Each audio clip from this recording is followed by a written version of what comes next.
Good evening, everybody. It's Tuesday, August 13th, the magic number 13, isn't it? I actually have guests that will not book shows on the 13th of the month. Isn't that strange? But not my guest tonight. I'm going to tell you, we're going to roll right into it. I don't have any messages for any of the listeners right now or for the website. I will say that Stephen Bassett, who is my guest this evening, is all linked up at thetruthttonight.com and all of his websites and so forth. And we'll drop that into the chat room for any of you who are interested in seeing some of his websites. As you well know, there is a whole lot of controversy going on in the UFO community. We've had so many guests recently in the last, I'd say 6 weeks, at least 20 guests, talking about the massive sightings. We're trying to get UFO disclosure. Stephen Bassett heads up Citizen Hearing.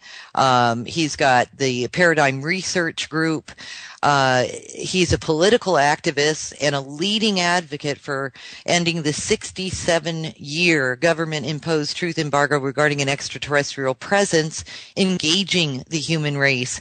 He is the executive director of the Paradigm Research Group, which recently produced a citizens hearing on disclosure at the National Press Club in Washington, D.C. Stephen has spoken to audiences around the world about implications of formal disclosure of the extraterrestrial presence, and his advocacy work has been extensively covered by national and international media. Of course, what comes with this is Stephen has been through a lot. He's been scrutinized, he's been disinfoed, he's been you name it. And so one of the things that really stands out for me personally about Stephen is that he's been at this for quite a few years, at least 2 decades, if not more. And there's something about it when somebody is like Stephen Bassett is an advocate for the people, for disclosure. There's something to it when somebody has been at this for so long. And I remember the last time that Stephen was on the show last year, we had spoken also about the We the People's website and the number of propositions that Stephen was trying to engage the public around the world. We'll back up with Stephen when he gets on the show this evening, and we'll get a full picture of especially the last few years, because he just will not give up on this idea that the people of this planet really need disclosure of this type. So without any further ado, I'm going to let Stephen do the talking, and hopefully you'll all get an education about his work. Stephen, welcome to the show, and thanks so much for taking the time to be here tonight. Hi, Roxy. It's nice to be with you. Awesome. Stephen, just for the sake of everyone catching up, how long have you been at this, and what caused you to really take a stance on ET, UFO, extraterrestrial, whatever we want to call it, disclosure? What caused you to just kind of jump in the front lines and take this on? Well, it was 17 years this July, actually this past January. This was a decision I made at the age of 49 that I wanted, I really hadn't done anything in my life that I considered of any significance to anybody else other than me, and wasn't particularly happy with that. And I made a decision when I was 49 in 1995 that I wanted to get involved in something that I felt was important and try to make a difference. This is not shocking. I mean, a lot of people reach that point at that time in their life, and as I've said many times, what many do is they will join the Peace Corps, for instance, or a number of other initiatives or projects, right? That aren't involved with making money and the usual things. They want to make a difference. This stems from an activist strain in me that I've had since I was in high school and college, which I never really pursued. I should have, because it was who I was. But when you're young, it's hard sometimes to figure out who you are, Sure. even though you get clues. some people act on that early and to their great benefit. I didn't, and so when I got in this frame of mind, it for whatever reason, the issue of the ET reality was there, and I immediately considered it. I had been aware of it my whole life, but never engaged it. I was a science major in school and read lots of science fiction, watched all the movies. So I had the standard sort of citizen worldview about all this. But I was pretty convinced that ET reality was true, even by 1966, 67, 68. It seemed logical to me, but what does that mean? Not much. Now, in 95, I re-examined the subject. I looked at it. I read some books. And I was particularly impacted, as many people were, by John Mack's book, Abductions, Human Encounters with Aliens. It was extraordinary to me that a man of his reputation, accomplishments as a Harvard psychiatrist, the founder of the Center for Coalition of Social Change, Pulitzer Prize winner, all of this had engaged this issue. I mean, but Hopkins had engaged it, obviously, and David Jacobs and Von Smith and others.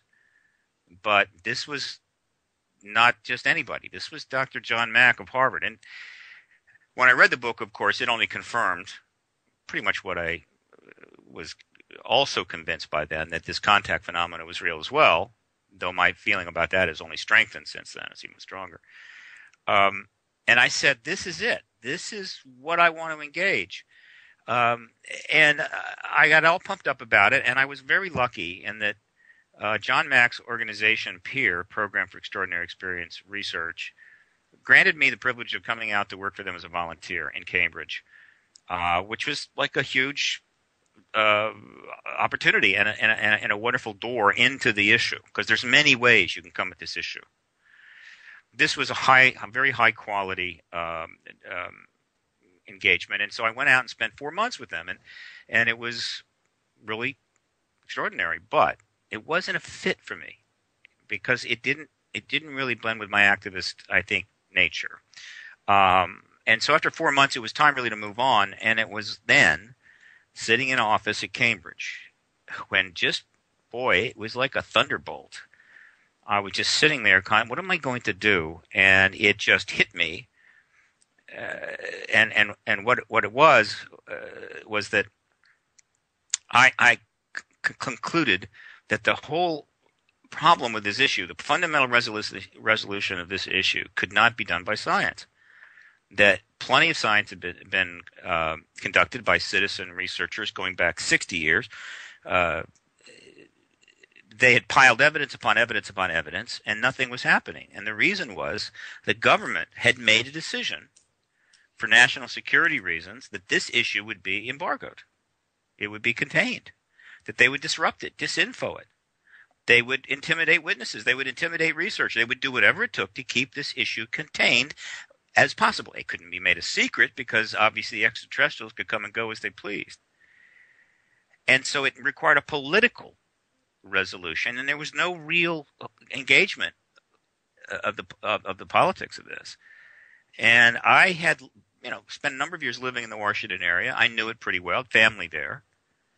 And I said, I'm going to go to Washington and engage this issue from a political perspective. And I immediately concluded, I wasn't certain, that no one had ever registered as a lobbyist on this issue.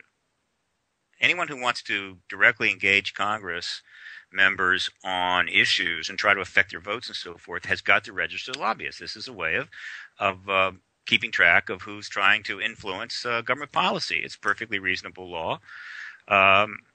And I was pretty sure no one had ever done this. And I was also certain that if I did do that, the media, Washington media, which tracks all this, would be at my doorstep pretty quickly. And so I went to Washington. I immediately registered as a lobbyist, created an organization called Paradigm Research Group, which didn't have a website for about another 15 months. Registered as a lobbyist and got contacted by the Washington Post within a week. And thus began my political engagement of the issue. Didn't have a strong knowledge base at the time, had no contacts, no money, but I was, I guess you could say, first. And being first sometimes is important. And so since then, Paradigm Research Group, founded in July of 1996, has had one fundamental goal, and that is to end the truth embargo regarding the extraterrestrial presence. It's that simple. Now, there's plenty of other things that PRG will ultimately engage down the line, particularly if there's disclosure. And there are many concordant issues which are important as well, which it dabbles in or gets into. But the fundamental goal is to resolve the ET issue finally by bringing about disclosure. And disclosure is an event. It is not a process. The capital D definition, which is in Wiktionary. I think we got it in Wiktionary. No, we haven't got that in, but we got exopolitics in. Is a formal acknowledgement of the ET presence by the world governments. It doesn't really matter to me where they come from. Almost certainly they come from other star systems. Occam's razor, quite sharp in that regard. Might be from future, might be from another dimension, but don't put your bets on that. You'll lose your money. Politically, it doesn't matter. They're not from up the road. They weren't born in France or Australia. They didn't build their saucers, right, in Los Angeles. They come from elsewhere. And the acknowledgement of their presence will be the most profound event in human history, and it has to happen. That is the fundamental goal of PRG. Everything it's done has been to get to that goal, as well as the projects of many other people in a growing movement around the world, which is unlike any political advocacy movement in history, is to bring about the most important event in human history. That is, I must admit, a mouthful. It sounds hubristic, but that's just what it is. I mean, it is what it is, and there's nothing wrong with taking on, issues of great importance and magnitude.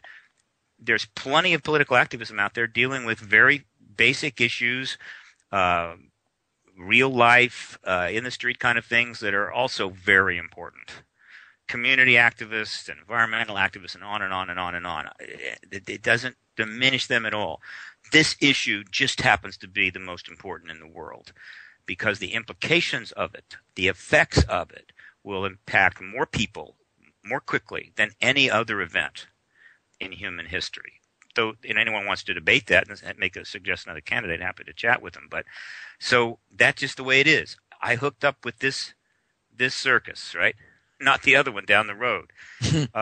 And so I gave my life over to this because, hell, I mean, if you want to make a difference and you've got an issue like this, boy, I mean, you don't get many chances. And I've never regretted it. It hasn't been an easy road, but I'm not aware of any major activist movement that was easy. They were all hard. True. You said something really important about the most important aspect of knowledge for the planet, for human beings, to actually know and acknowledge and accept and allow us to know that we are being visited by ETs. Yeah.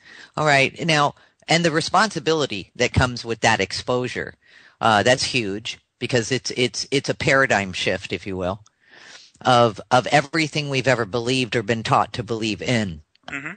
All right. So with that in mind, can you just explain a little bit about your vision of what that would look like after disclosure? How do you think the public or the world even, will they accept? Will they deny? Will they get afraid? What's the reaction going to be? Well, all of the above.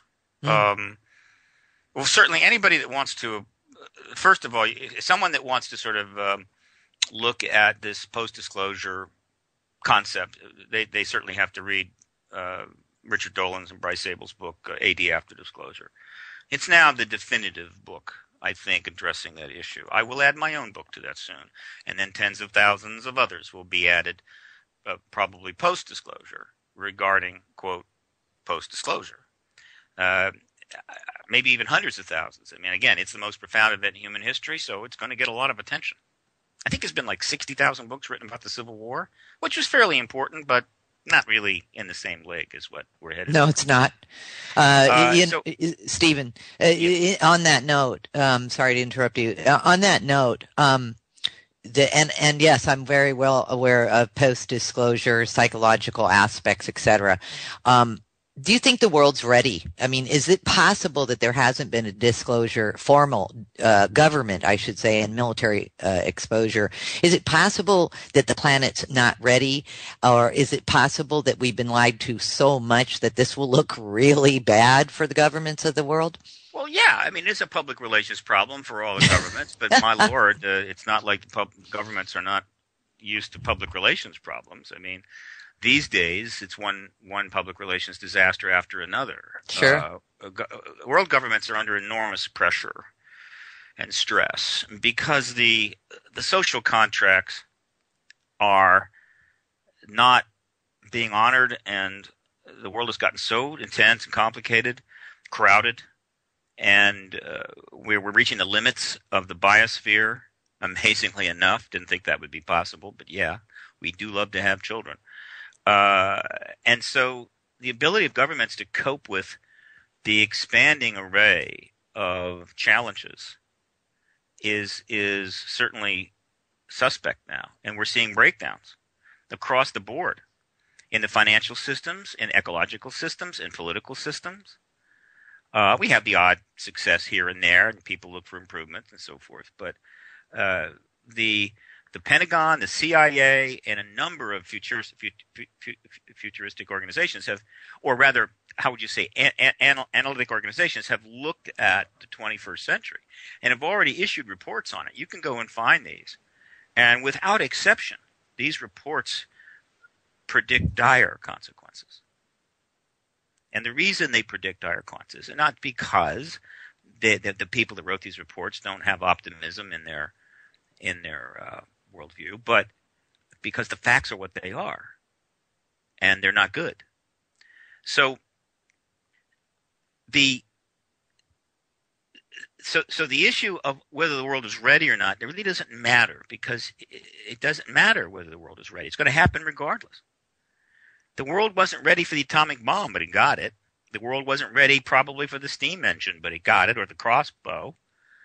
And we've handled some of these paradigm changes badly, some better than others. I mean, without question, the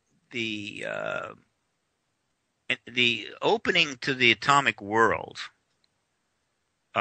which really starts in very late 1900s and gets just after the turn of the 19th century, 20th century, had extraordinary possibilities. Did we handle it well? Well, no, we didn't. Because by 1985, I think we had something like 80,000 nuclear warheads capable of being activated and launched, with tens of thousands on launch status, which would have completely destroyed the biosphere as far as human race is concerned. And it would have been mostly cockroaches and one-celled animals. So I guess we didn't handle that very well. So, I mean, should we have waited? So they all got together and said, look, we've learned how we can probably make a weapon, but let's don't make them. Let's just defeat the Japanese and using standard weapons, and let's just put off on this whole bomb thing, hydrogen bomb thing, atomic bomb thing for another 50, 80 years. No way. And it's always been that way. These kinds of massive macroscopic changes, they come when they come. And the human race adapts and deals with it. What we need to get better at is adapting to these paradigm changes when they come, as opposed to trying to get better at, quote, holding them off. The Catholic Church was not comfortable with the Copernican revolution. The sun at the center of the solar system, this idea of planets, the crystalline sphere concept, all of that seemed threatened, and it was uncomfortable for them because their philosophies and doctrines, which in many cases were totally arbitrary, were best suited to the pre-Copernican thinking. And so the Catholic Church tried to stop the Copernican revolution, or at least hold it back by killing, intimidating, threatening, and doing whatever it needed to do, along with a lot of other things. I mean, the Inquisition tried to suppress a whole range of thinking. Now, this was a colossal mistake on the part of the Catholic Church, which eventually it apologized for. All it did was hold back civilization hundreds of years. Well, certainly 100 years, maybe longer, which could have had, which and probably did have very bad consequences, right? Because the technology was going to continue to advance, science was going to continue to advance, but you were holding back knowledge, holding back information, which made it more difficult for people to adapt to the change. And so, yeah, guess what? Technology got ahead of us, and the next thing you know, we're building submarines and cannons and bombs and every manner of weapon and going to war with them. Maybe if we'd had a little more time to, engage the scientific processes. But the Catholic Church said no. And so essentially it stood on the edge. The Catholic Church, the prelates walked out on the shore, on the sands of the ocean, stood there in kind of a holy confluence and tried to hold back the tide. They commanded the tide of history to not come in. And that's hubris at the highest order. Well, guess what? It didn't work. It was a big mistake. And now we're confronted with a change far more profound than the Copernican revolution.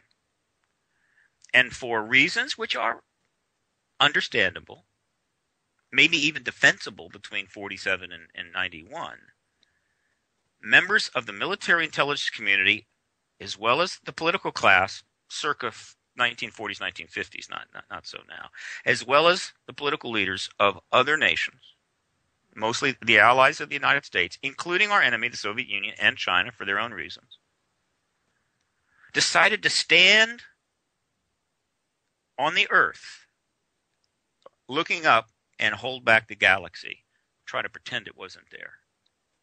Now, that's an act of hubris that makes the Catholic Church's efforts back in the 1600s so almost pale in comparison. But they did. They literally tried to do this.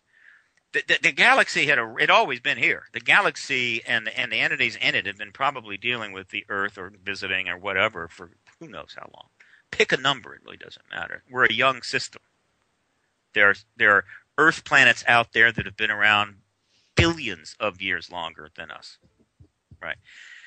And when they showed up en masse, or more overtly in 47, they basically said, we just have to deny all this. This was an interesting decision, but it's no longer supportable.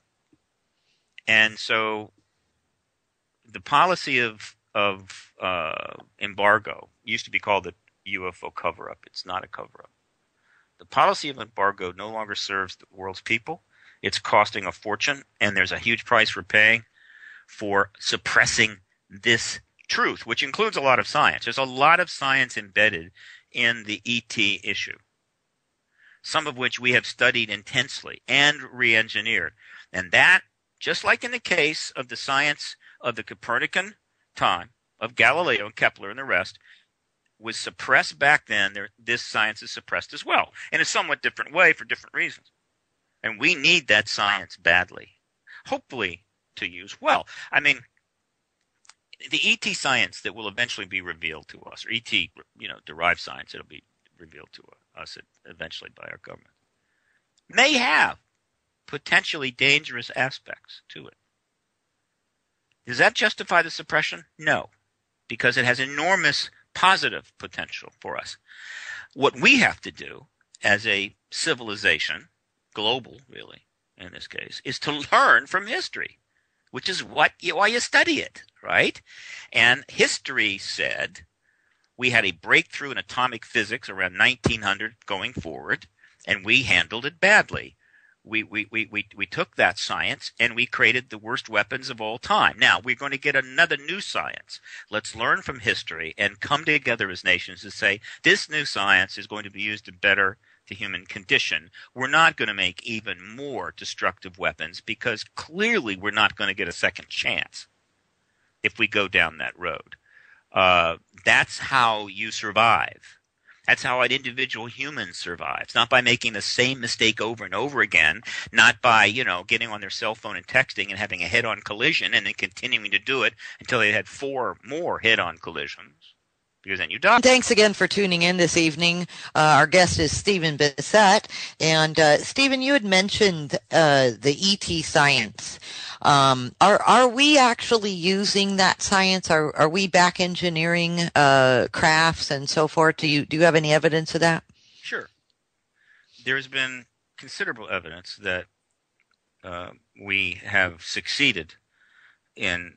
I think no one is going to question the fact that if the government got in its hands possession one or more vehicles of extraterrestrial origin, that they would study these machines down to the molecule.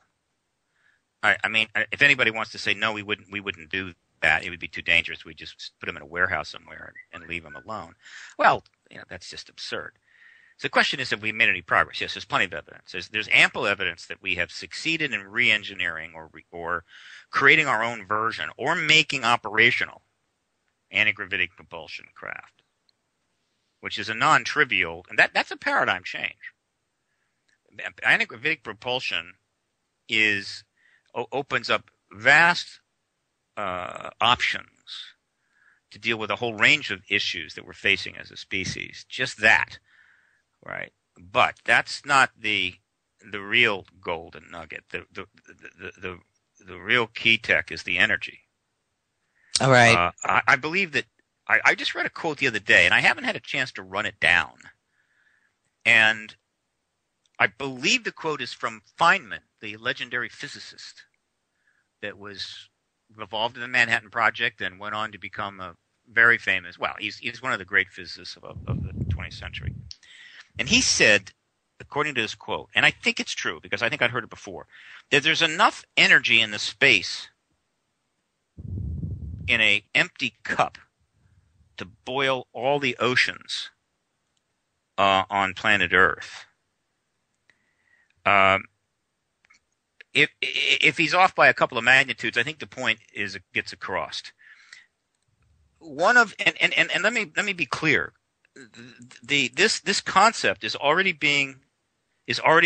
becoming understood through standard mainstream with standard human physics. That put the whole ET issue completely aside. And I have a degree in physics, so I'm able to grasp, I think, the research is being done at a basic level. That we're already starting to figure this truth out without any ETs ever turning up, around the planet. And this concept is so profound that it's difficult for many people to get it and get how important it is. But let me make it and this is one of the things that could well emerge in the post-disclosure world. I mean, you asked me a question that would take days and months to answer, but you asked me, what will the post-disclosure world be about? Well, let's just talk about this one thing. This concept will move to the front and center very quickly, within weeks of disclosure of the ET presence being announced. The technology issue will be immediately raised. This issue will be immediately stepped up to the front of the line. And it has to do, let me try to put it this way. Human beings, by and large, throughout all of their history, have been confronted with a lack of resources. Certainly there have been periods of abundance, and there have been times, I think, when humans have lived in situations where really they had everything they could need. But overall, it's always been a lack of either food or water or shelter or whatever. And if you had a moment where you seemed to be comfortable, it didn't last long. I mean, we've been, on a 300, well, the Homo sapiens sapiens have been fighting against, the nature for 300,000 years to make it, to stay alive. And it's still going on because the number of people in the world today that are seriously in need is huge. The number of people that are without the basics in the world today well exceeds the population well exceeds the population of the planet in 2000, or at the time of Rome, or even 500 years ago. I mean, we have a vast want, a vast lacking. And that's what we've known. We've always known that. We're always struggling against it. So this idea of basically having enough for everybody is almost inconceivable to most people. I mean, a lot of people almost believe that it's supposed to be this way. In other words, they believe in economic Darwinism, meaning that you're supposed to have people that have a lot of people that don't have anything, and those people then die off, and you get a better quality species, or whatever the hell. I mean, they just believe in a kind of a Darwinistic approach to everything. That it needs to be about suffering and wanting, and then a few people get it, and they live well, and that's it. That's understandable based upon the history of the human race. But this idea of having enough of everything is very hard to grasp. And yet, there's no physical reason why it can't happen. There's no fundamental barrier to it in the universe, which brings us to the point that I'm about to make, and it's a pretty powerful point. The reality of our existence, of this universe that we are in, is that the amount of energy that's in the space in which we live is more than enough to deal with our needs forever, with multiple magnitudes more than you need. In other words, here's an analogy. Imagine if somebody wrote you a check for $10 billion. Basically, your thinking would be, I think I'm covered for the rest of my life. And another lifetime, and another lifetime. And so the energy that is in the space, if we could get to it, is kind of the equivalent of everybody getting a check for $10 billion. All 7 billion of us. Now, of course, people would say, well, that's going to create some serious inflation. You're very right about that. So that's not the best way to deal with want, per se. But that's the point I'm making. All right, so if that energy could be tapped, because everything that we need as a living being, which is also true of the other animals, all of life in this biosphere, is affected by energy. In the case of civilizations, the cost of energy. In the case of other life that's not part of the sentient civilization, it's the lack thereof because of other reasons. For instance, if you have a ice age and the energy drops, then millions of species die off, and so forth. Energy is critical to life in every form, and it's particularly critical to civilization. The cost of energy is driving us over the cliff right now. Now, it is, I think, pretty clear to most of the researchers that have looked at the ET issue that the extraterrestrials have figured out how to tap the energy in the space around us, just like we learned how to tap the energy in the atomic structure, right? Not that long ago. And it's very likely that, assuming we don't blow ourselves up or unleash some bioweapon that kills everybody off, that within 100 years, we might do the same. So you say, well, then let's just wait 100 years and we'll have it too. We may not make another 100 years. Or at least the human suffering that will take place by the time we get there will just be, well, immoral. I mean, unless you have no conscience at all, then it doesn't matter. And there are plenty of people in our government that don't have any conscience. It's very common for people with no conscience to rise to great levels of power. They don't, who don't care. I mean, hey, we'll have it in 100 years. Maybe 6 or 7 billion people will die unnecessarily. I don't care. Those who do care need to look really hard at the disclosure movement, because it speaks directly to this point, that if we learn to tap into the energy of space in a short time, there should be no want on this planet at all. Nobody without adequate water, without adequate food or living dwellings, clothing, and a host of other amenities that they wouldn't even dream of now. Imagine that. Imagine a planet where every child had everything they needed, at least for the basics of life, to be comfortable and be healthy, do you think there'd be less terrorism? Would there be less war? That is possible. It literally is possible. We know enough now to see it, right? But when you bring the ET issue into play, it's not something 100 years down the line. It could be tomorrow. And this is when things get a bit ugly. Because if the basic research has been done and the evidence that's emerged and the witnesses that have come forward, if it is what it says it is, and I believe that it is, I'm talking in the collective, there's always going to be some disinfo in there, there's going to be some mistakes and the odd, psychopathic liar. The government has been studying the energy that those craft use for 70 years, and they have made progress, and they have kept it from us. In other words, the dilemma that they're in is that I believe they have science that they have developed within the deepest parts of the military intelligence black covert world, which would transform the human condition, but they can't allow it out because in order to allow it out, they must end the truth embargo, and they're not ready to do it yet. That's like a doctor saying to you, you've got terminal cancer, and you got maybe 3 months or 6 months to live, but I happen to have some friends that work, with the military intelligence community, and there's actually a cure for this.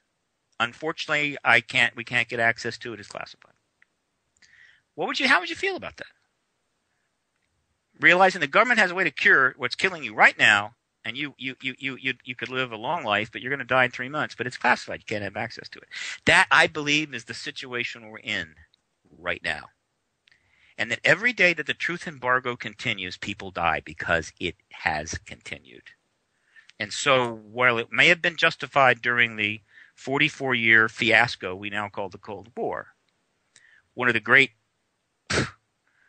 it's hard to describe. I mean, again, if you're a human working in the Soviet Union's military or in the U.S. military, or in the political world, and you're dealing with ideological differences and threats, and you understand the history of the human race and World War II, World War I, and the other thousands of wars we've had, I get it.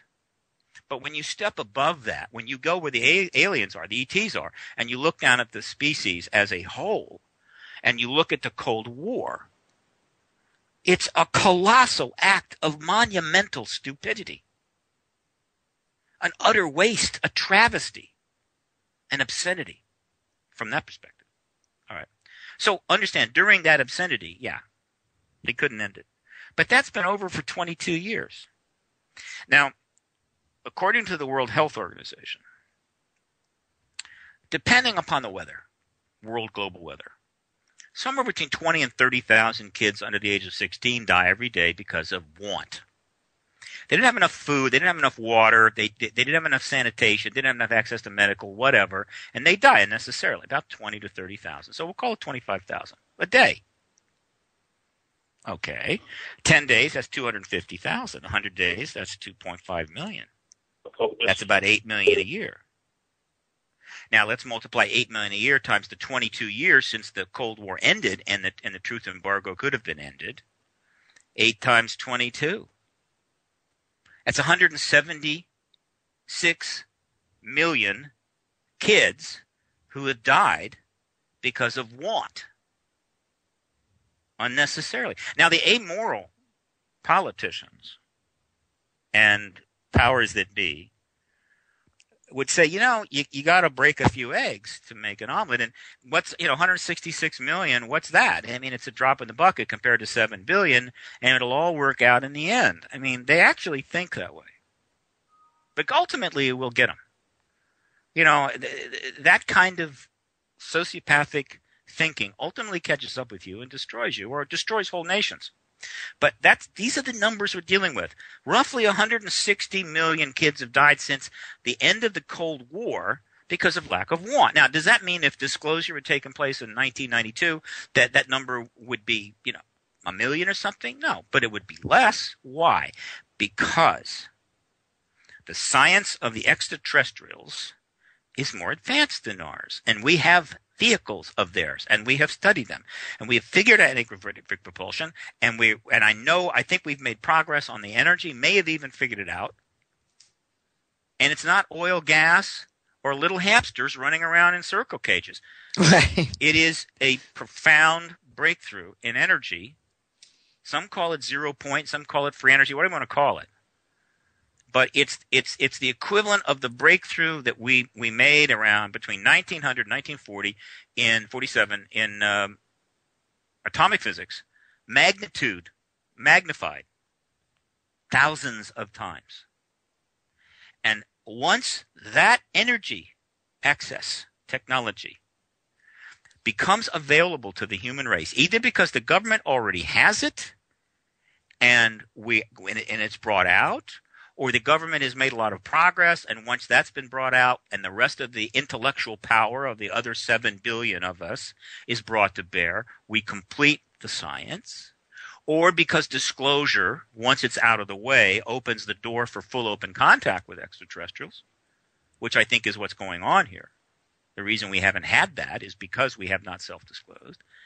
And full open contact leads to the ETs themselves completing the equation so that we can do that. Whatever.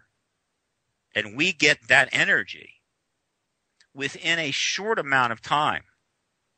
I'm going to say 10 to 15 years. The fundamental want issue in the world will be solved. First and foremost, within 10 years, untold trillions of dollars will be saved and thus available to spend on, you name it, the human condition. Because the cost of energy will plummet based upon the physics that I think we're looking at. And those trillions of dollars, instead of going to the coal, oil, shale, nuclear industry, will be able to go to other things. That's a huge savings. It's not just a savings. It's a redirection of massive wealth to want. And it's as simple as somebody who normally pays $400 a month just to heat their house in Cambridge, only having to pay $1. Or the equivalent of, gas, or that running your car, instead of, costing $4 to go 20 miles, it costs 4 cents. All of that money is available now to billions of people to do and spend on other things. That's just for openers. And so a world where there is enough to go around for everybody, because it's cheap enough to get food everywhere, desalinate water, so you've got all the fresh water you could possibly want anywhere in the world, and on and on and on, probably falls directly out of this breakthrough in energy, which is being sequestered because they can't end the truth embargo. They know full well there's no way they're going to come out and say, guess what? We made a major, massive energy breakthrough. We can build systems that will make energy practically costless, and we can do it right away. And it just happened, and here it is. And nobody's going to say, you got that from the ETs. Nobody in government believes that. They know that when the moment they do that, the embargo is going to end, and they can't end the embargo yet. And do you so think, Stephen, do you think, because I think there's a systemic issue of global governments, and the systemic issue would be money, finances. Do you think that there needs to be a global financial collapse first in order for them to surrender to the fact that we need to do things a different way? Yeah, I know. That's an interesting concept that's raised all the time. There's this image that there's this concept that people have that if you're an addict, whether pick it, alcohol, cocaine, methamphetamines, whatever, that the only way that you could get your life together is you must hit bottom. You must end up penniless, and your family's all gone, and you're sick and sickly, and you're lying in a pool of your own vomit on a sidewalk somewhere in a rotten part of a city. And then you finally hit bottom, and now you can get it together. It's a ludicrous, false concept. It's ridiculous. You don't have to wait till you get to the bottom, and plenty of people don't. They realize that they have an addiction, and they go and get help, and they turn their life around, and they're just fine. But the image of, having to hit bottom is something that works well in movies and books, and so it has a certain dramatic cachet. But no, and it's the same thing with civilizations. We don't have to deliberately collapse everything and absolutely go to the lowest possible rung and then so we can climb back up. No, we can change tomorrow. We can start tomorrow. So well, how do we encourage it then? You've got something there. It's not all black and white. I get it. Totally get it.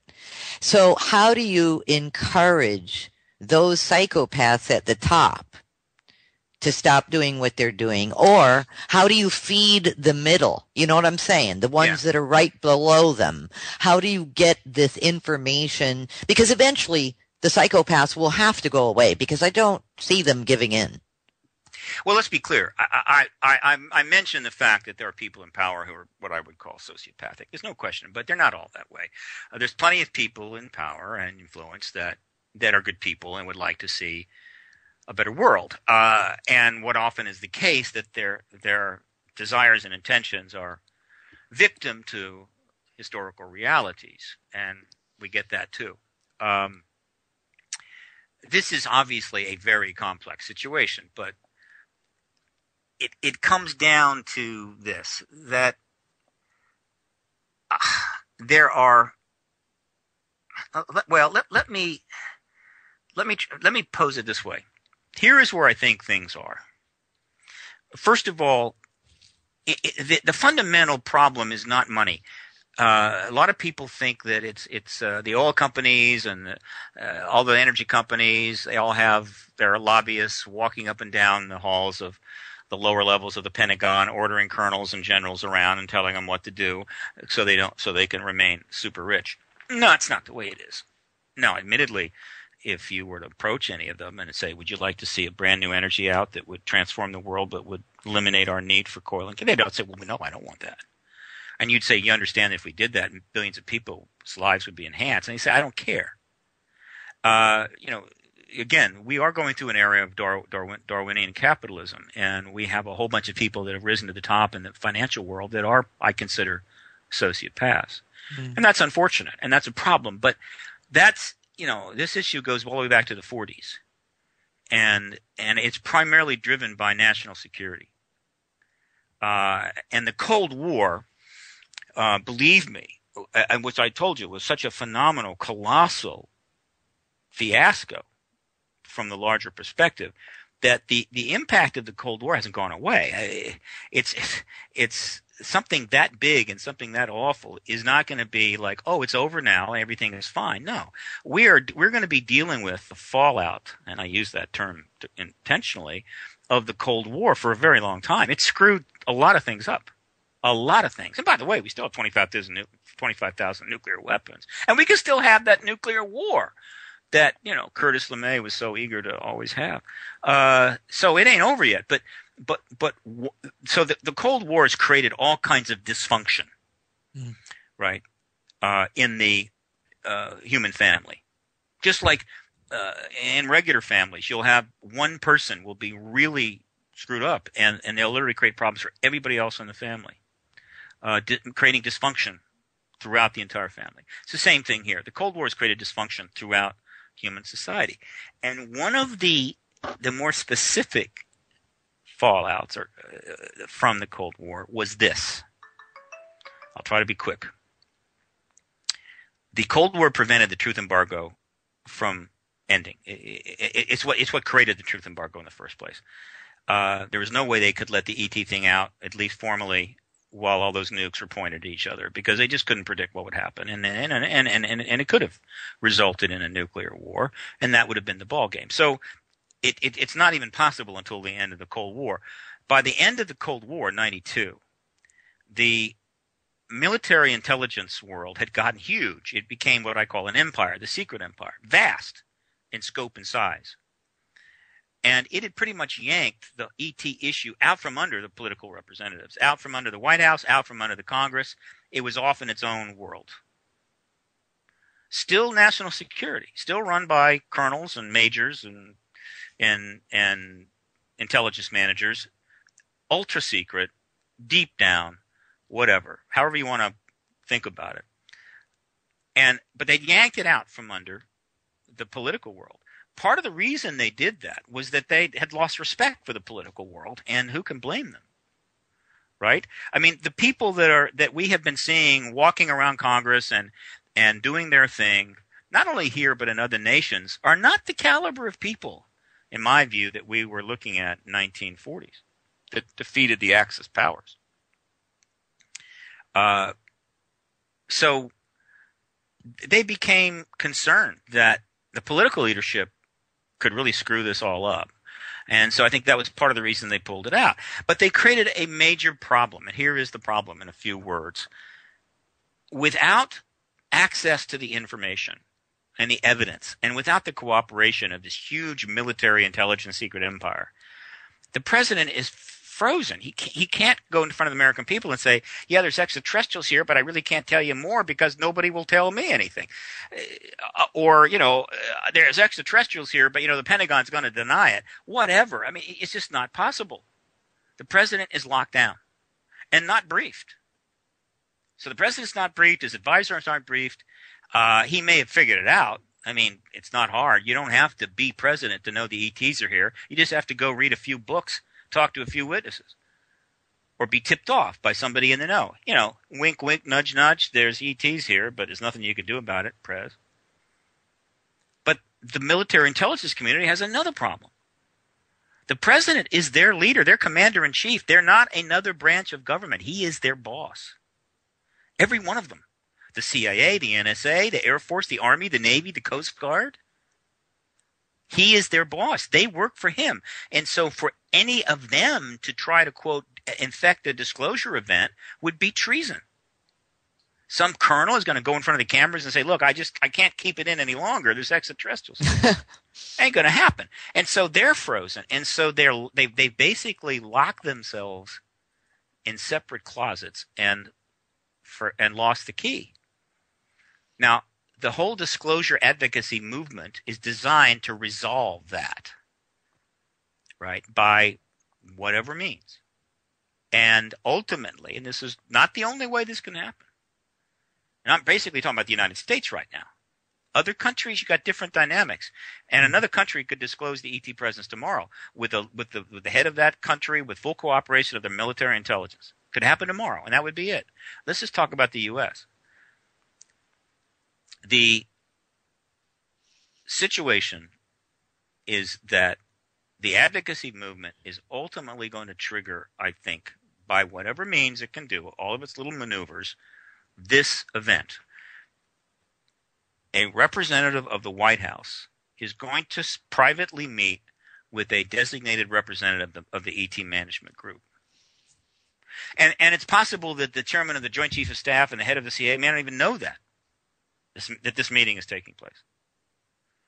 And welcome back to The Truth Tonight. And our guest this evening, for those of you who are just joining us, is Stephen Bassett of the Paradigm Research Group. We're having quite the conversation.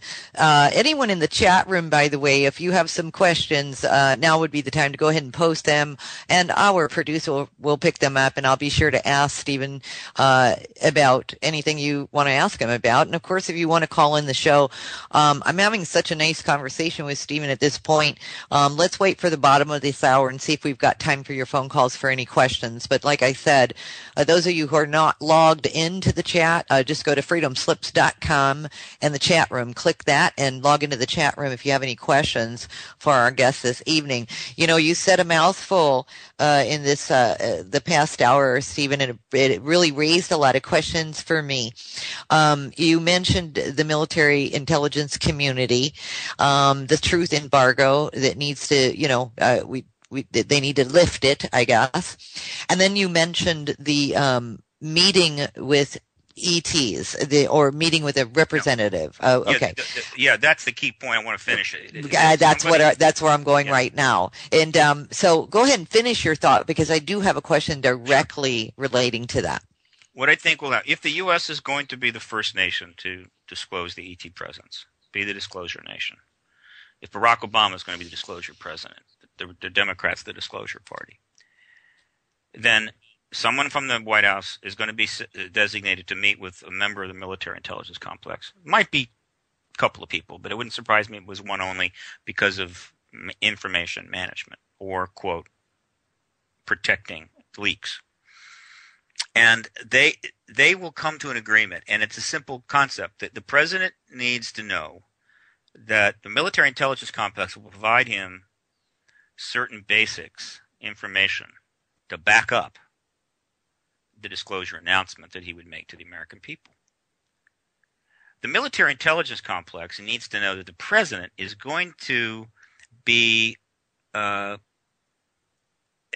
is going to deal with the issue which in a way that they feel comfortable with, that their needs will also be met and their concerns will be considered regarding the post-disclosure world primarily, right? Because that's what it's all about. It's about the post-disclosure world. And once that agreement has been reached, the president can go forward and announce.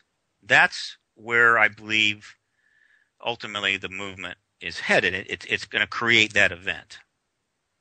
There are other things that could trigger disclosure and force the president in front of a microphone. That would be the proper way to do it, the sensible way to do it, the appropriate way, the reasoned way, the logical way to do it. But unfortunately, these are not adjectives that are being tossed around Washington much these days, but you never know. I mean, things could get better. So that's what we're seeking to effectuate if the U.S. is going to be the disclosure nation. And until that meeting takes place, until that agreement is reached, and in secret, it's not going to be publicly, obviously, reached, disclosure is still going to be held off. Now, why would the U.S. be the one? And why wouldn't this sort of compromise the rest of the world who may not want to reveal this yet? Again, what they want to do and what you're ready for doesn't necessarily apply when you're dealing with history. Once any nation, relatively substantive nation, I can probably think of a few that might try it and nothing would happen, but a Russia, a France, a Canada, a Sweden, a China, Australia, any nation, any of the developed world come forward and the head of state announces the ET presence and provides some appropriate government-held evidence, gun camera footage from their defensive planes that chase these things would probably do the trick, but whatever. The rest of the world has to follow immediately. I mean, it'll happen just boom. I mean, it'll be a cascade of announcements, one after the other. If the U.S. goes first, well, it'll just intensify the cascade. It'll happen even faster. I mean, what are we going to do? The U.S. is going to announce the ET presence and provide pretty compelling evidence on top of all the other evidence that's been amassed simply by the citizen science. And what France is going to say, no, it's not true. We don't believe it. We don't agree. No. They're going to immediately go, yeah. So, but one of the reasons why disclosure is close, barring a nuclear war, terrorism attack, biocatastrophe, whatever, is that it's now a race. I believe there's a race out there now between a number of nations as to who might very well who want to be the first. And we know what happens when we get into that mode. If you recall the space race, the arms race, boy, it's pretty amazing what nations can do when they feel they're in competition with each other on something big. Again, the issue is not, is disclosure going to happen? The issue is, will it happen before the nuclear war, before the next major terrorism, which could be of an even greater magnitude, before the next ecological collapse, or after? Right? And I'm suggesting that it's in, and I think the whole movement is suggesting that it's in the world's advantage. It's to the world's advantage that disclosure happened before. That doesn't mean that bad things won't happen in the post-disclosure world. Understood. We will be dealing with those bad things from a very different perspective that may dramatically improve our ability to, quote, address, avoid the vicissitudes of life. So, Stephen, do you think that our government, just to be clear, do you think our government is discussing, or the military is discussing disclosure at this point? Do you think that's, sure. You do? Oh, no. Are they having that meeting yet? I have no idea. No, But no. Have they been talking about it? I mean, Oh, has yeah, this been sure. something to? Okay, that's Let me pretty give you cool. an example, Roxy. Mhm. As long ago as 14 years, I think it was 14 years ago, I had a contact tell me how a, a, a, a major public relations firm in Washington was tasked by a government agency under security, in other words, under classification, to quote, come up with a a way to deal with the post-disclosure world. That was 14 years ago. No. You know how the government, you know how the military is. For instance, they got game models for everything. They've got computer game models for everything, Understood. and I can assure you they've got plenty of models for how disclosure would go and what they might do. Now, obviously, those models are not just floating around anywhere in the Pentagon.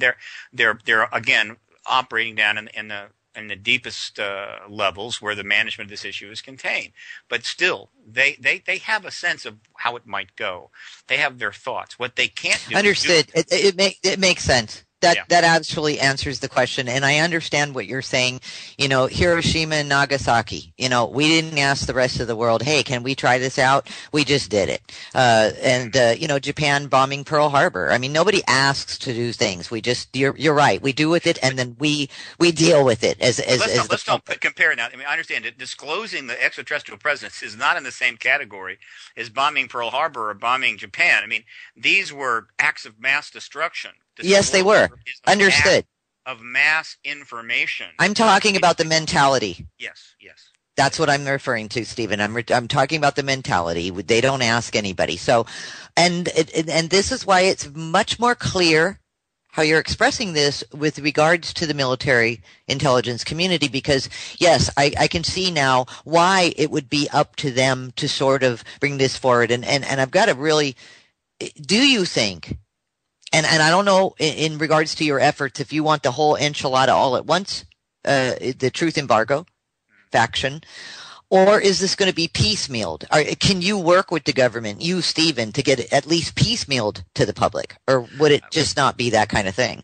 There's no indication whatsoever the government would ever even let me in the door, Okay. or even let them cut the White House lawn. But the fact is that, and I've stated this many times, the moment disclosure takes place, starting 1 second later, you know, one of the most extraordinary, well, I think the most extraordinary citizen government engagement is going to take place. And it will be happening in many nations. And it will be different nation to nation. The process will be different in, say, the People's Republic of China, perhaps different in Russia.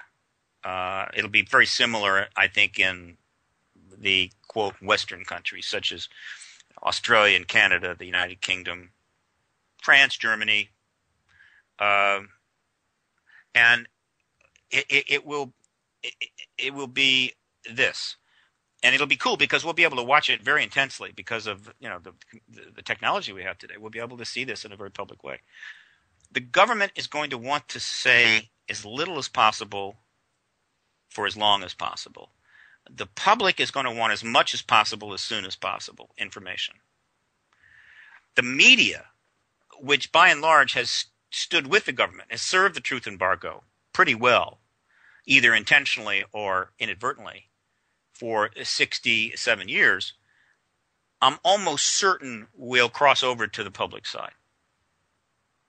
And so it'll be the public and the media and the government in a massive tug of war. And it's going to be fascinating to see how this goes. It'll just be an extraordinary thing. There's going to be plenty of people and organizations that are going to want the government to put everything out there immediately, hold nothing back. The government, of course, is not going to want to do that at all. And so this process, I mean, you talk about congressional hearings. I mean, there are going to be hearings. It's going to be raining congressional hearings. And it's going to be intense. It's going to get nasty. Some people think the government is going to try to put some wholesale lies out there. It might, but it would be a very risky proposition.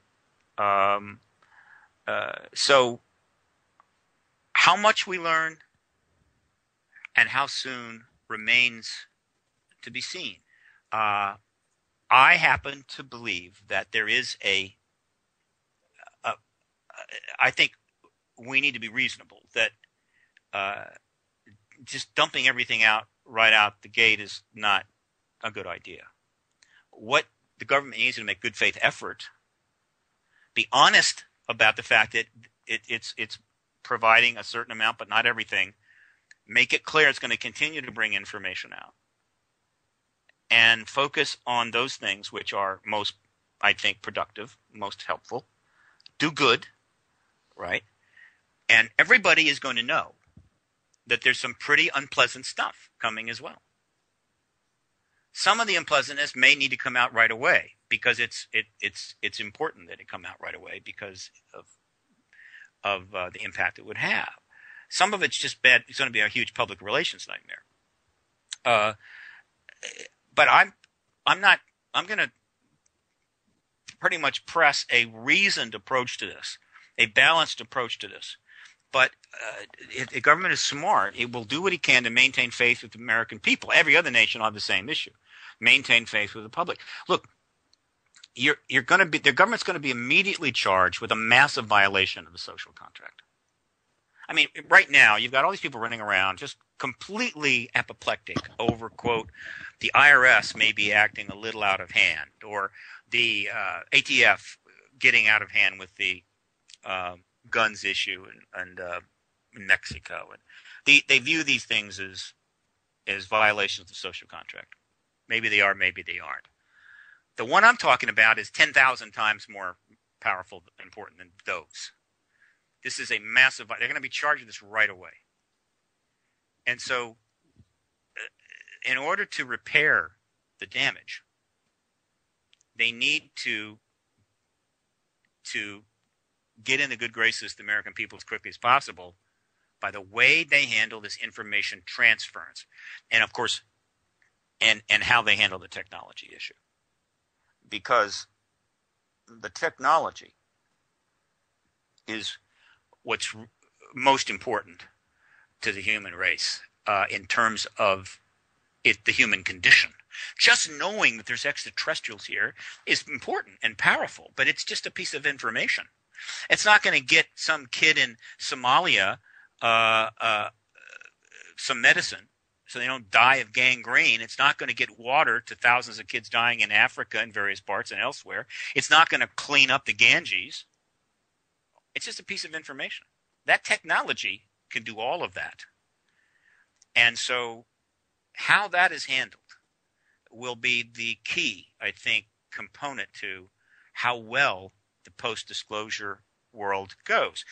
And not that the rest isn't important. The government is going to have to answer to the American people about the fact that coerced contact with human beings was being conducted by extraterrestrials around the world. The government knew about it, probably couldn't stop it, but continued to deny there are even ETs here at all while these people were having to be face-to-face with them. A lot of people are going to be angry about that. That's a serious public relations problem. And then they're going to be asked, well, what are you going to do to stop it now? I mean, that's tough. These are tough questions. Some people think that should be the first thing that comes out the door. We shall see. Again, it's all I can say is I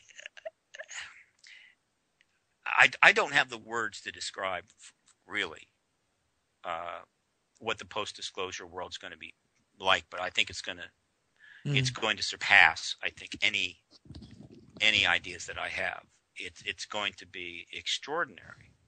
I mean, we have seen over the last 20 years, as part of the systemic failures, institutional failures in America, the obliteration of what I would call the news gathering investigation process, and the quality of news, particularly in the video area and the television area, but you're also seeing the collapse of the newspapers. And you just watch it, it just makes your stomach turn. They're spending less and less money on news, and what they do spend is on unimportant stuff, trivialities. It's a joke. It's a colossal joke. It's really very funny, which is why, of course, a lot of people now go to comedians to get their news. And this is, of course, not serving the country at all, and it's a sign of decline. It's almost a sign of end times. In the post-disclosure world, that changes. And the entire news media world will quickly rediscover its journalistic mission statements. And they're going to go into hyperdrive. And nobody's going to give a damn about which movie star is dating what other movie star, or which movie star is pregnant, or which movie star has got a drug problem. And they're just not going to care. And those shows will be like jokes. And suddenly people will be glued to their televisions, and the TV journalism is going to deliver. And we're going to have the golden age of investigative journalism, and the funding will pour in, the ratings will go sky high. And, that's one of the reasons why we have this problem now, is that nobody watches it. There's no money, and so they got nothing to work with. That'll all change post-disclosure. And so all of these structures will still be around, and they will come back to life. And it's going to be just an amazing thing to watch. I cannot wait to see this happen, just to be a spectator. Whether or not I'm involved personally or institutionally in any way, I have no idea. But just being a spectator to what's coming is going to be just gold. Well, and I love the way you say that. Would be as mad as everyone might be because they were lying to us. At the other end of that spectrum is full-blown excitement because the cap comes off, the lid comes off, and now it's out there. Similar to, we all knew the wiretapping was going on, and then Edward Snowden blew the whistle, and the response, the world's response was, yeah, we already know. Yeah, but also the world's response has been, we're not buying this, he's a traitor and all this, and your standard old paradigm response. And there's discussions underway. Now, they're going to try to, again, we're still on the old paradigm protocols, so they're going to try to yank everything back. Sure. If none of this happened and play their games. But they're losing. And Snowden is just the beginning. There's going to be a lot more of that. But again, the ET revelation is Snowden times 10,000. Of course. Look, another point here. Remember, there's 7+ billion people on this planet, and the vast majority of them have to give a damn about how angry people in the know are going to be regarding the government's history on this going back to 1947. They just aren't going to care. All they're going to care about, and I'm talking a couple of billion people here, is how can this new world alter the equations that is keeping them in suffering, that is limiting their ability to live, to experience life, to have freedom from want, and all of that. That's all they're going to care about.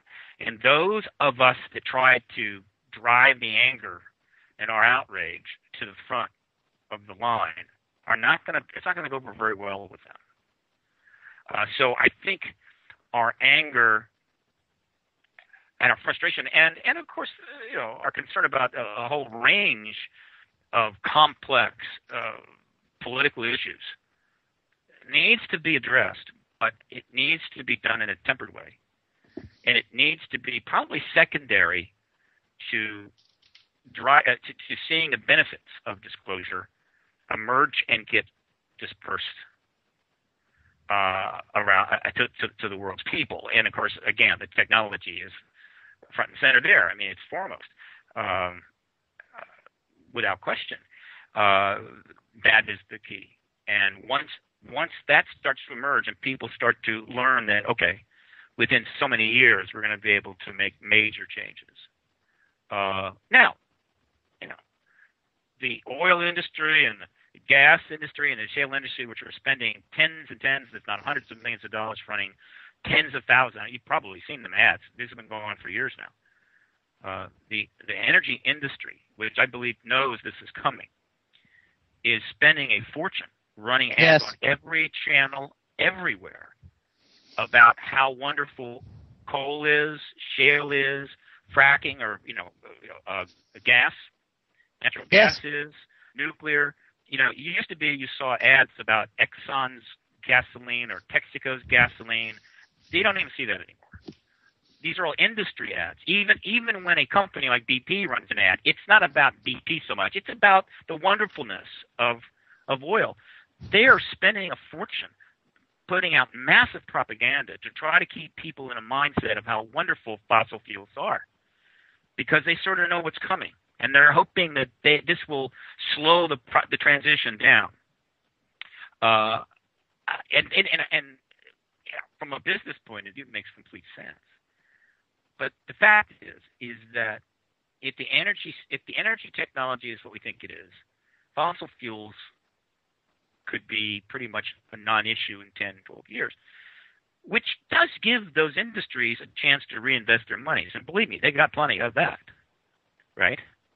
Yeah, maybe their oil reserves will be worthless in 15 years, but they can already shifted their huge amounts of capital into a whole range of other technological opportunities that a paradigm change in energy and transportation, meaning agrivoltaics, would bring.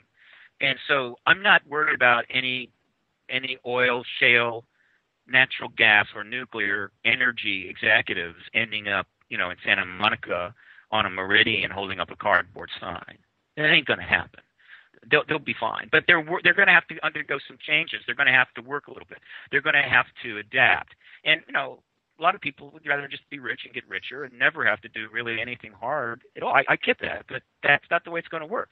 But it's not going to happen overnight. They will have time to do this. So will the Arab world. The Arab world will have time to reinvest its substantial capital in the new paradigm, knowing soon after disclosure. And as promised earlier, we will get to your questions.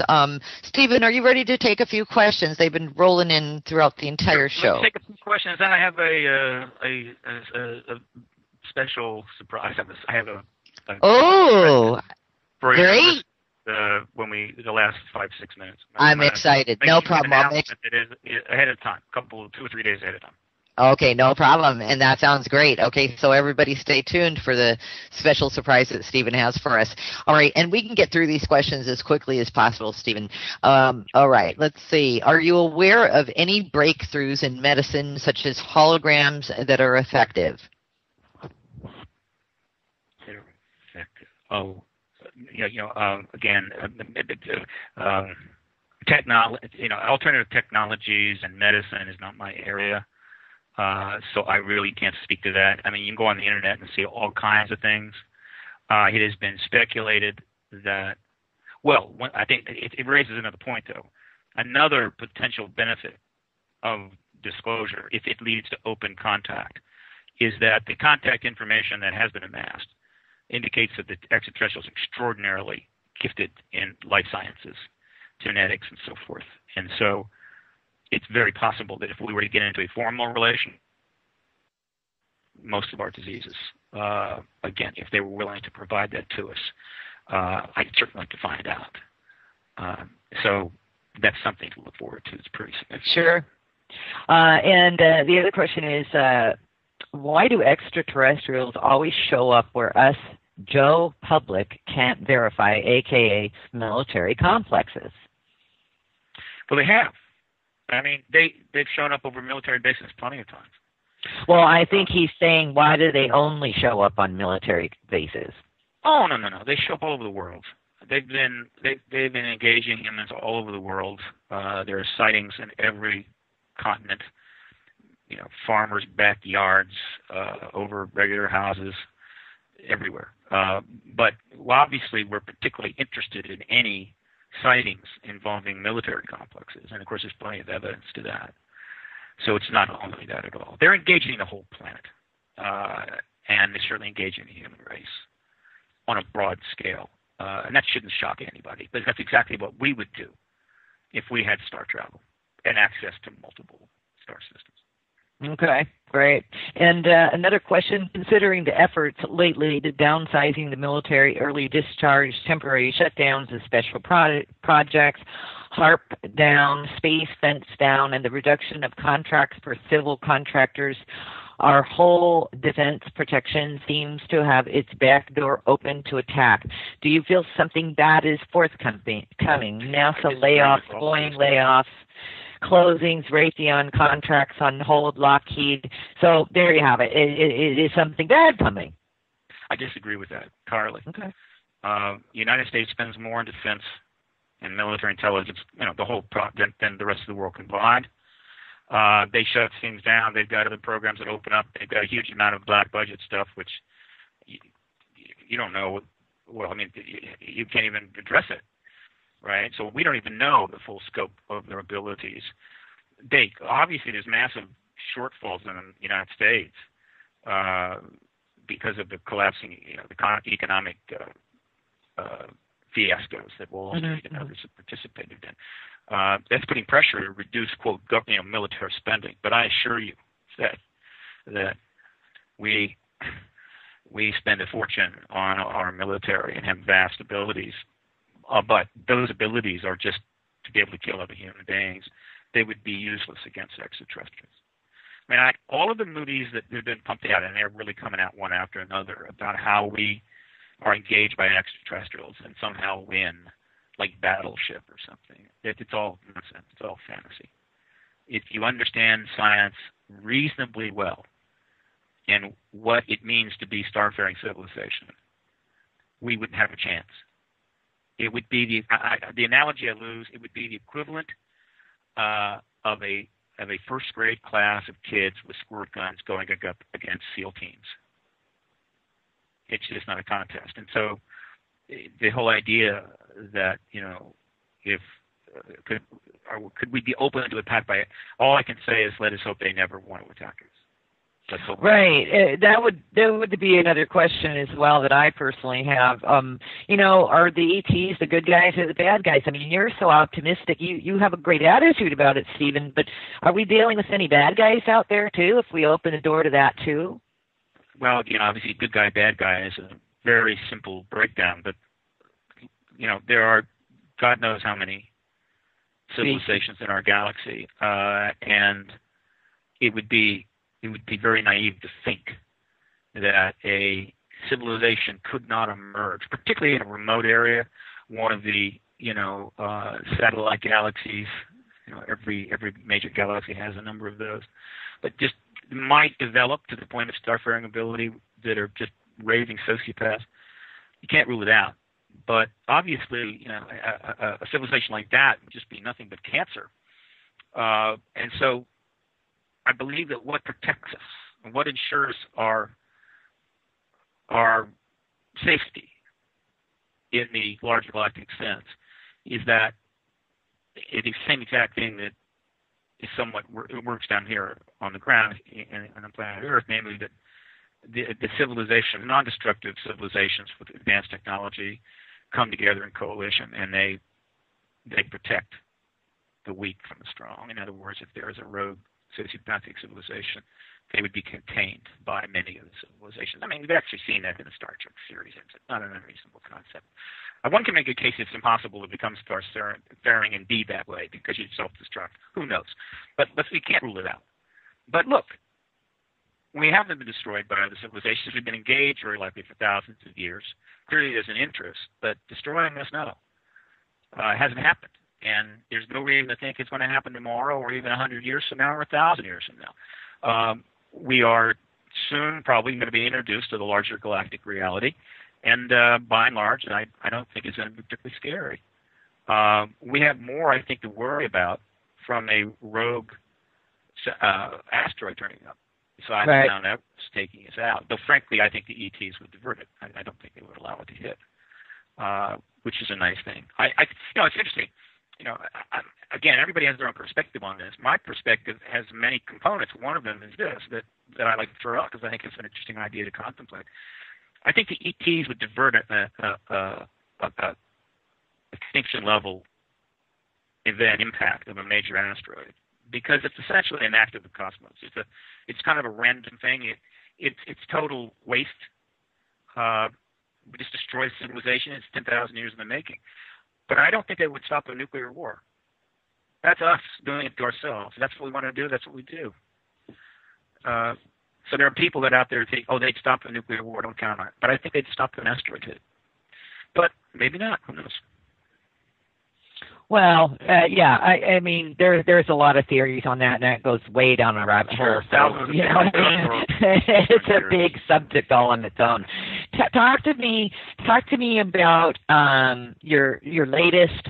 Are you going to be doing a documentary or a film of some sort coming up here? Well, this is Look, there's an announcement about to go out. I'm going to give your listeners a advanced scoop on it. Oh, great! Because of the timing and because I like you. Thank you. Here's what's happening. It's pretty big. Obviously, since the citizen hearing on disclosure, there have been many queries about what next. What is going to happen to build on that event, which is an amazing event. Citizenhearing.org, for those of you who haven't checked it out. Now 40 witnesses testified to 6 former members of Congress for 5 days, 30 hours, with members at 80 years of tenure in the House and Senate between them. Never been done before and all that. And so what's next? Well, I'm about to announce what's next. Here's what's going to happen. At citizenhearing.org, we've been raising crowdsourced funding to complete DVD sets of the entire 30 hours, edited. It's a huge project. And the sooner the funds come in, the sooner we get this done. It wasn't part of the original budget, and we spent a fortune on the hearing, over twice what we hoped to spend. So that's all at citizenhearing.org. Once those sets are done, and obviously they're going to be, people can buy them. Those that contributed will get them as part of the deal. We're going to deliver a full set of the citizen hearing testimony to every member of the House and Senate.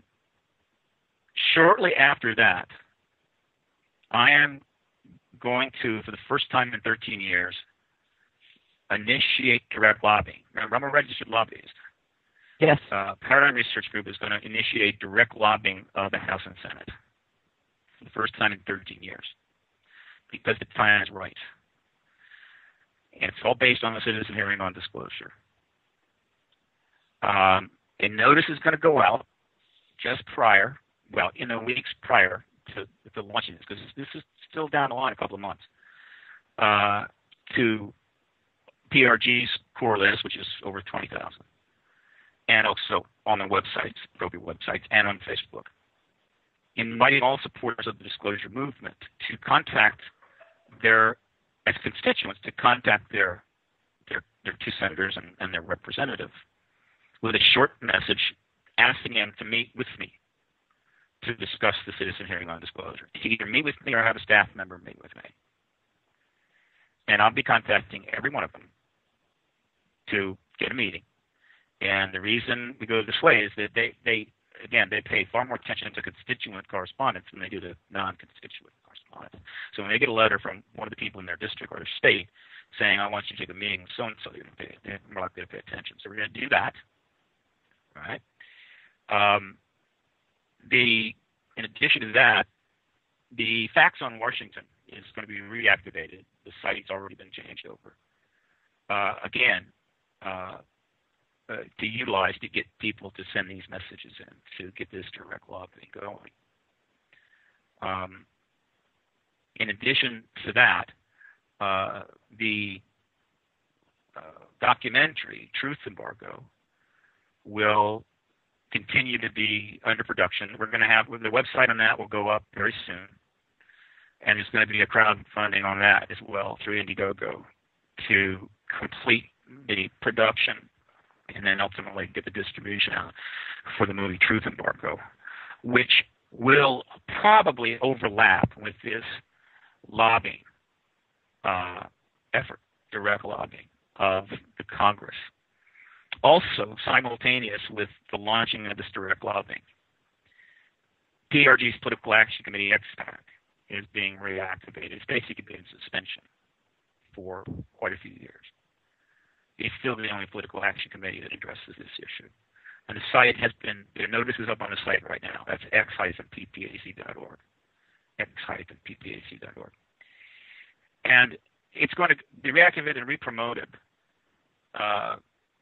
so that if people fund it, make contributions, you're allowed to make up to if you're a U.S. citizen, you can make up to $5,000 a year to a political action committee.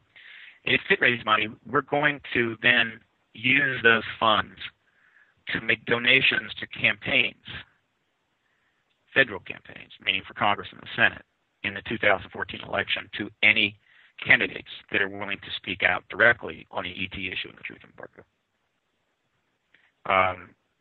This is obviously a way to bring attention to the issue and also incentivize people to step up to the plate. So we're going to activate XPAC. In addition, simultaneous with all of this, very shortly, we're going to launch the Citizen Hearing Foundation, which is going to be raising money worldwide as a nonprofit to pursue, as I've discussed now many times on a number of radio shows, a multi-nation approach to the United Nations to get a UN resolution out of the General Assembly calling for a world conference backed by the UN. Now, it'll be going on very much intensely, simultaneous with the lobbying effort on the Congress. Also simultaneous with all this, sometime in October, we're going to launch another petition to the White House, We the People. And this petition will be about the citizen hearing on disclosure, asking the president to contact the Democratic majority leader in the Senate and the House minority leader, Democratic minority leader in the House, to hold hearings on the subject, which is, of course, what I'll be talking to the members about. I'm going to be, every meeting that I take as a lobbyist on the Hill this fall is going to be about two things. One, one thing primarily. It's going to be two things. The citizen hearing on disclosure, right? This is what happened, and this is what you can expect if you hold hearings yourself, and when are you going to hold these hearings? It's about getting and letting them know that there have been attempts to get hearings since 1968, but they've fallen along. And it's time now for the Congress to step up. And I'm also going to be in a diplomatic way pointing out that if there's any institution in the United States that badly needs a game-changing issue to take on, to start regaining the trust and the approval of the American people, which right now is in a cellar. It's off the charts. It's just so bad. It's a laughing stock. It's the U.S. Congress, and this is it. So that's the message, powerful message. And, of course, we're going to be distributing these things to every member. Now, these are going to be like 10 DVD sets. Now, why is that cool? Here's why. Because every one of these offices, 535 offices, has, 10, 15, 20 staffers. Every one of them has a computer. Almost all of them are laptops. And all of these laptops play DVDs. You understand that. That's the way it is now. And so all of these DVDs, any one of them could be viewed by any member of any staff at any time. And so we're hoping these things are going to get passed around. And so the potential for staffers on the Hill to see some of this hearing testimony is going to be large. It'll be simple, easy. Hey, here's a DVD. Slam in the computer. Watch it for 20 minutes. So we're trying to see the citizen hearing on disclosure virtually on the Hill. And hopefully these DVDs will start getting looked at by who knows. It doesn't necessarily have to be the senator or the congressman. It could be their chief of staff or their public relations person, any number of 10 or 12 or 20 staff they have. So we're going to try to seed the Capitol with the citizen hearing that was held April 29 and May 3. Simultaneous with all this, and all this is going to be announced, again, in PRD updates going out in about 3 or 4 days. I'm going to launch a subscription cast called The Disclosure Report with Steve Bassett at disclosurereport.org. And essentially what this is going to be a subscription. People are going to pay. It's going to be probably $10 a month, $100 a year. And we'll start off initially with 2 a month. And they'll be, 1, 2, 3 hours at a time, depending upon the participation. But essentially, this is going to be a briefing ability primarily directed at the core supporters of this issue. I've got about 20,000 on the mail list now. Many of these have been following the work of PRG for the last 10, 15 years. And there's others who are going to sign up. And these are for the people that really want access to me, who would like to ask a lot more questions, that would like to get briefed more directly, because there's a limit to what you can say on some of the radio interviews. And we'll do a broadcast, live broadcast, and at least 2 a month, starting off, and called the Disclosure Report. And I'll be using that to, quote, build the advocacy interest amongst the core supporters, maybe organizing some additional approaches, certainly keeping them informed of the lobbying efforts, getting them more involved, and sort of building a more cohesive group of activists going forward. And of course, the subscription fees are going to help the advocacy. It's going to help pay for all this. So all of that is going to be launched pretty much simultaneously in about 60 days. And the announcement goes out 4 days that your listeners are hearing it. And all of this is designed to build off of the last maneuver, which is the citizen hearing on disclosure, which was designed to take advantage of the previous maneuver, which is the disclosure petition to the White House. So here's the progression. The White House response to the first disclosure petition that was sent to the White House website, We the People, in October the 4th of 2011. And it states, and you can find it on the internet right now, that there is no evidence at all that any ET's here. None, zero. No evidence at all that the government's hidden anything from us. Now, these are all complete lies, completely false. Now, the citizen hearing 16 months later or so basically shows 30 hours of testimony and evidence the government says doesn't exist. So it's completely put the lie to that, and it's destroyed that position, formal written position of the White House. It's on their website right now, right? And that was put right in front of the media. So like, hey, what are you going to do about it, media? All right, so when we've done that, now, with that in play, we're then taking the citizen hearing to Capitol Hill. And we're saying the White House position is completely false. The Congress has the ability to resolve the matter through hearings. Here's an example of a hearing the citizens did. It went very well. We've got those 40 witnesses and another 100 or so prepared to come to Washington tomorrow. Hold hearings. If the Congress actually starts holding hearings again after 45 years, the last one was 1968, the reaction to that the members, sitting members of Congress who were involved in those hearings will be the same reaction that our committee had, which was profound. I mean, after just one day, they were transformed. They were astounded at the evidence they saw. And these weren't just any members. These people had 80 years.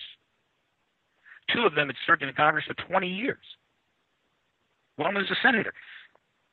And all of this you can get all the details on citizenhearing.org.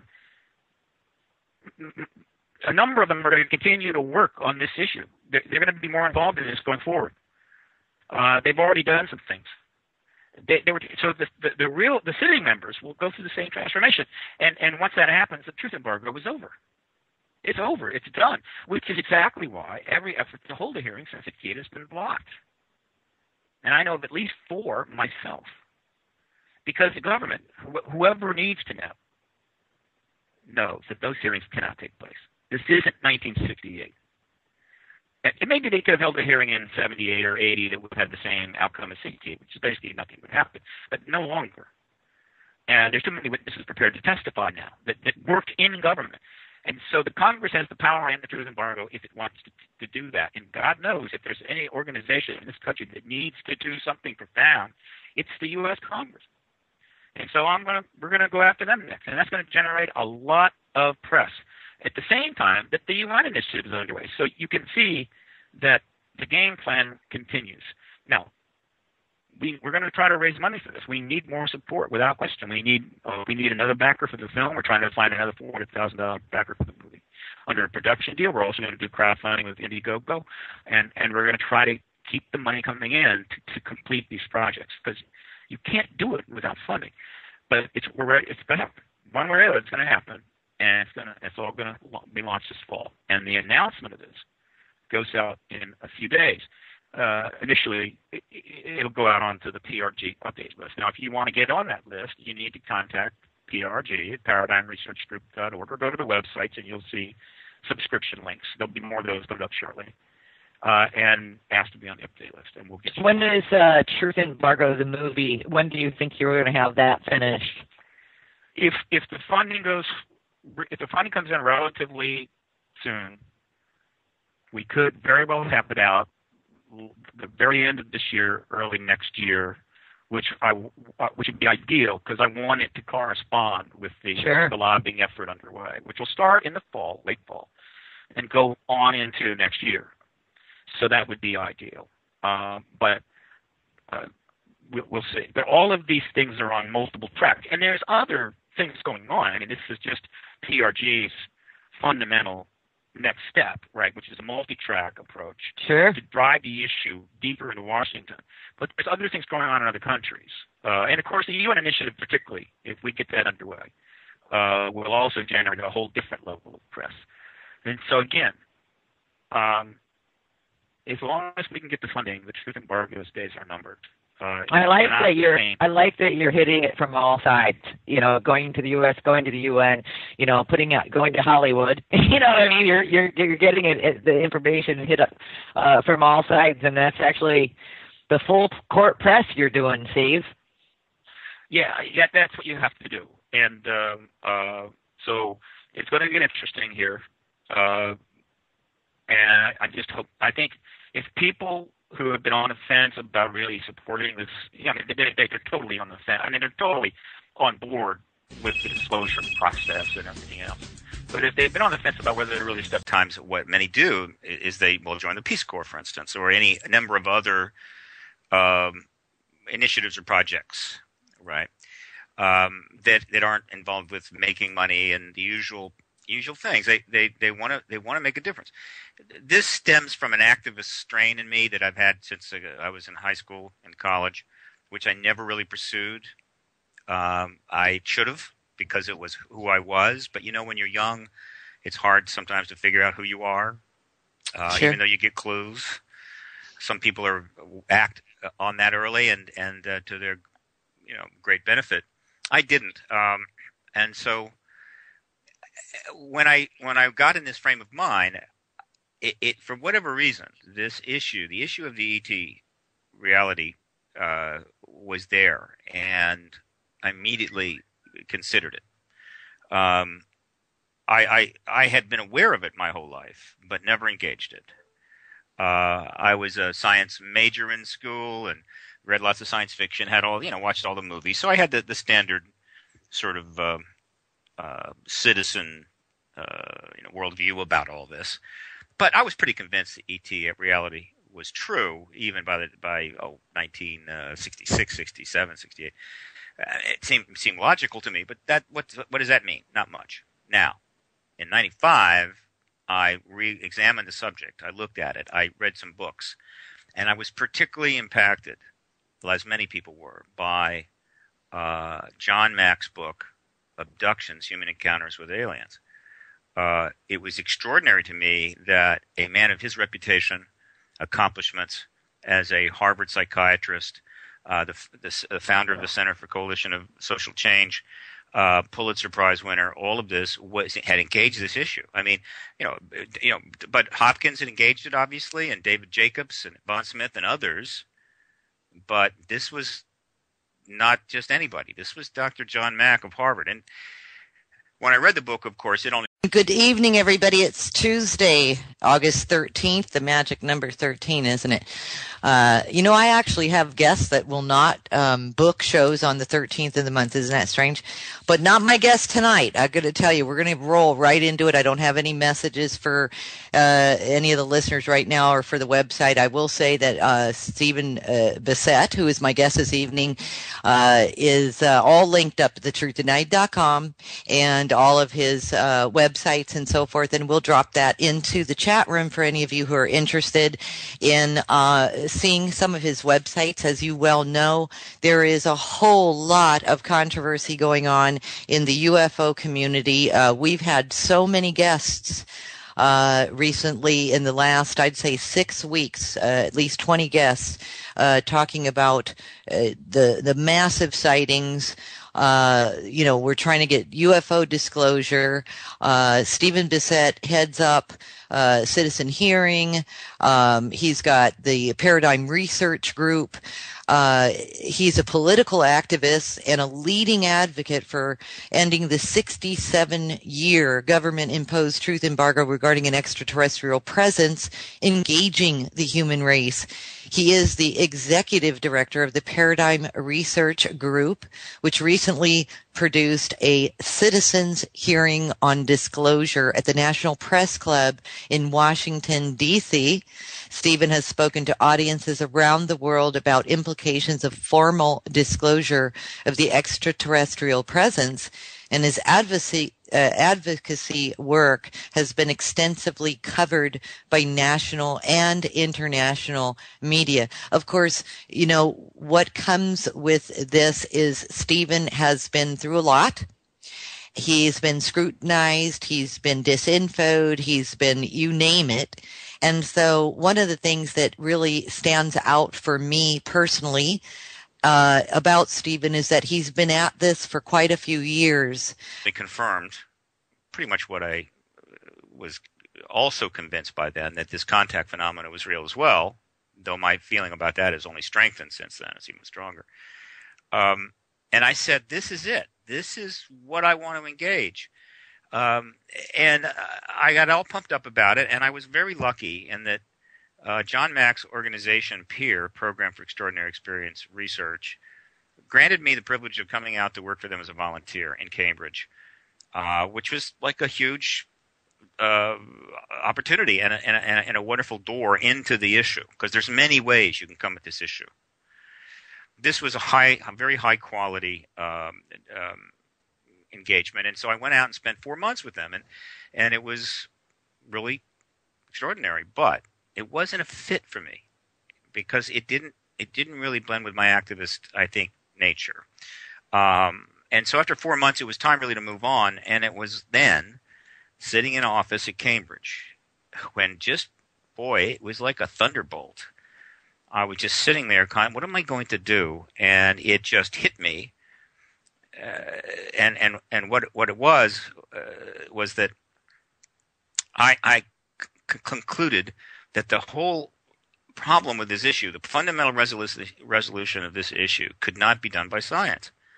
That plenty of science had been conducted by citizen researchers going back 60 years. They had piled evidence upon evidence upon evidence, and nothing was happening. And the reason was the government had made a decision for national security reasons that this issue would be embargoed. It would be contained, that they would disrupt it, disinfo it. They would intimidate witnesses. They would intimidate research. They would do whatever it took to keep this issue contained as possible. It couldn't be made a secret because obviously the extraterrestrials could come and go as they pleased. And so it required a political resolution, and there was no real engagement of the politics of this. And at least 2 decades, if not more. And there's something about it when somebody is like Stephen Bassett, is an advocate for the people, for disclosure. There's something to it when somebody has been at this for so long. And I remember the last time that Stephen was on the show last year, we had spoken also about the We the People's website and the number of propositions that Stephen was trying to engage the public around the world. We'll back up with Stephen when he gets on the show this evening, and we'll get a full picture of especially the last few years, because he just will not give up on this idea that the people of this planet really need disclosure of this type. So without any further ado, I'm going to let Stephen do the talking, and hopefully you'll all get an education about his work. Stephen, welcome to the show, and thanks so much for taking the time to be here tonight. Hi, Roxy. It's nice to be with you. Awesome. Stephen, just for the sake of everyone catching up, how long have you been at this, and what caused you to really take a stance on ET, UFO, extraterrestrial, whatever we want to call it, disclosure? What caused you to just kind of jump in the front lines and take this on? Well, it was 17 years this July. Actually, this past January. This was a decision I made at the age of 49 that I wanted, I really hadn't done anything in my life that I considered of any significance to anybody else other than me, and wasn't particularly happy with that. And I made a decision when I was 49 in 1995 that I wanted to get involved in something that I felt was important and try to make a difference. This is not shocking. I mean, a lot of people reach that point at that time in their life. And as I've said, many had spent a number of years living in the Washington area. I knew it pretty well, family there. And I said, I'm going to go to Washington and engage this issue from a political perspective. And I immediately concluded, I wasn't certain, that no one had ever registered as a lobbyist on this issue. Anyone who wants to directly engage Congress members on issues and try to affect their votes and so forth has got to register as a lobbyist. This is a way of keeping track of who's trying to influence government policy. It's a perfectly reasonable law. And I was pretty sure no one had ever done this. And I was also certain that if I did do that, the media, Washington media, which tracks all this, would be at my doorstep pretty quickly. And so I went to Washington, I immediately registered a lobbyist, created an organization called Paradigm Research Group, which didn't have a website for about another 15 months. Registered as a lobbyist and got contacted by the Washington Post within a week. And thus began my political engagement of the issue.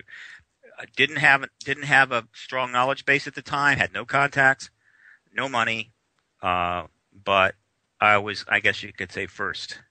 And being first sometimes is important. And so since then, Paradigm Research Group, founded in July of 1996, has had one fundamental goal, and that is to end the truth embargo regarding the extraterrestrial presence. It's that simple. Now, there's plenty of other things that PRG will ultimately engage down the line, particularly if there's disclosure. And there are many concordant issues which are important as well, which it dabbles in or gets into. But the fundamental goal is to resolve the ET issue finally by bringing about disclosure. And disclosure is an event. It is not a process. The capital D definition, which is in Wiktionary. I think we got it in Wiktionary. No.